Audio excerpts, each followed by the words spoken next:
یہ بات ہے آج سے لگ بھگ 70 سال پرانی کہ جب تین چرواہے یا دوسرے شبدوں میں کہوں تو تین بھیڑ چرانے والے عربی لوگ فلسطین کے پہاڑوں میں ٹہل رہے تھے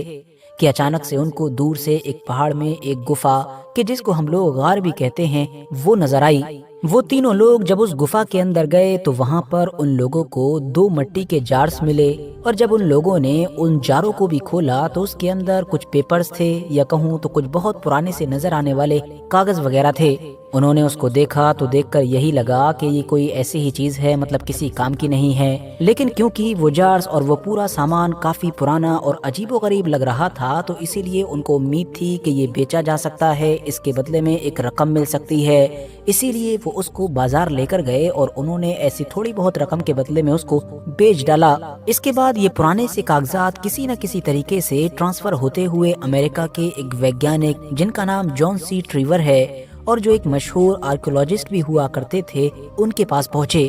انہوں نے جیسے ہی اس کو دیکھا تو کچھ وقت کے اندر ان کو یہ سمجھ میں تو آ چکا تھا کہ یہ کچھ اور نہیں بلکہ یہودیوں کی کتاب تورات ہے، لیکن کیونکہ یہ بڑے ہی عجیب و غریب طریقے سے لکھی ہوئی تھی اور آج کی جو تورات ہے اس سے پوری طریقے سے الگ محسوس ہو رہی تھی، اسی لیے انہوں نے اس پر اور بھی زیادہ ریسرچ کرنی شروع کر دی۔ سب سے پہلے تو اب ان امریکی ویگیانک نے کیا یہ کہ اپنے دور میں دنیا کا جو سب سے پرانا تورات کا نسخہ موجود تھا جو لگ بھگ 1800 سال پرانا تھا اس کو منگایا، اور غار میں ملنے والی یہ جو تورات کی کاپیز تھیں، یہ جو پیجز تھے، ان سے ملانا شروع کیا۔ اور انٹرسٹنگ بات یہ تھی کہ غار میں ملنے والی تورات کا جو اسٹائل تھا، جو انداز تھا لکھنے کا، وہ سب کچھ اس 1800 سال پرانی تورات کی کاپی سے میچ ہو رہا تھا۔ بس پھر کیا تھا، یہ بات تو کنفرم ہو ہی چکی تھی کہ غار سے ملنے والے یہ پیجز کوئی عام پیجز نہیں ہیں بلکہ یہ تو دنیا کی سب سے پرانی تورات کی کاپیز ہیں۔ لیکن اب یہ ایگزیکٹلی کتنی پرانی ہیں یہ جاننے کے لیے جان سی ٹریور نے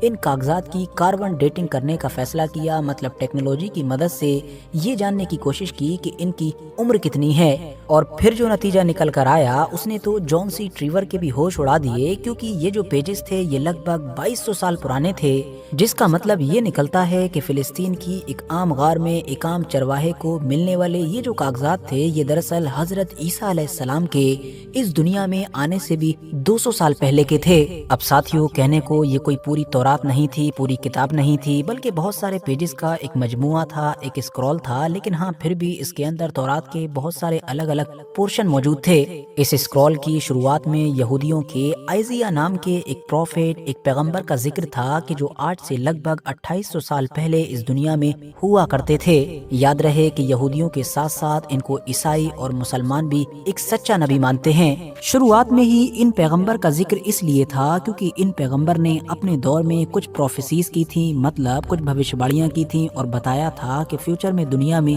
کیا کیا ہونے والا ہے۔ ان کی جو پہلی پریڈکشن تھی وہ بخت نصر سے ریلیٹڈ تھی۔ ویسے تو آپ میں سے زیادہ تر لوگ بخت نصر کو جانتے ہی ہوں گے، ہم اپنی پرانی کئی ویڈیوز میں اس بارے میں بات کر چکے ہیں، لیکن اگر پھر بھی نہیں پتا ہے تو موٹے موٹے طور پر بتا دوں کہ دراصل یہ بابل کا وہی ظالم بادشاہ تھا کہ جس نے بالکل ہٹلر کی طرح ہی کسی دور میں یہودی قوم کو پوری طریقے سے تباہ کر ڈالا تھا۔ ہزاروں کی تعداد میں یہودیوں کو قتل کیا تھا، جبکہ باقی بچے ہوئے یہودیوں کو اپنے ساتھ غلام بنا کر بابل لے گیا تھا۔ تو پریڈکشن مطلب کہ بھوشواڑی یہ تھی کہ ابھی تو بھلے ہی بخت نصر ہمارے اوپر خطرناک ظلم و ستم کر رہا ہے، مگر بہت جلد ہی ایک انسان اٹھے گا اور اس کی پوری حکومت کو تباہ و برباد کر کے رکھ دے گا، اور یہودیوں کو وہ اپنے علاقے میں واپس بھی لے کر جائے گا۔ حیرانی کی بات یہ ہے کہ غار میں ملنے والا تورات کا یہ جو 2200 سال پرانا نسخہ تھا اس میں لکھی ہوئی یہ جو پہلی بھوشواڑی تھی یہ اس سے 300 سال پہلے ہی پوری ہو چکی تھی، وہ بھی ایران کے مشہور بادشاہ سائرس دی گریٹ کے ذریعے سے۔